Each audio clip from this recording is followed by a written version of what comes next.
হ্যাঁ, আতিক সাহেব বাড়িতে আছেন? আতিক সাহেব, হ্যাঁ জি বলেন। কংগ্রেচুলেশন আতিক সাহেব, আপনার চাকরির অ্যাপয়েন্টমেন্ট লেটার চলে এসেছে।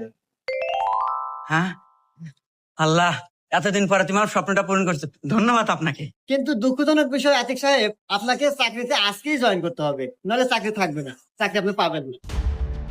আরে বাবু, তুমি এই জায়গায়? আরে বাবু, আমার বাড়িতে আজকে আমার বিয়ে ঠিক করতেছে, তুমি যদি আজকে আমাকে না নিয়ে পালাও তাহলে আমি বেশ মরে যাবো। কি কও? No no no.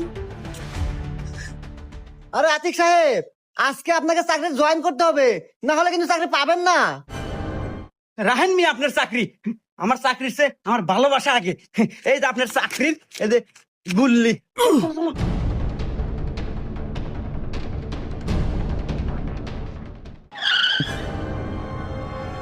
আরে আপনি সোহাগী আপা না? হ্যাঁ, আমি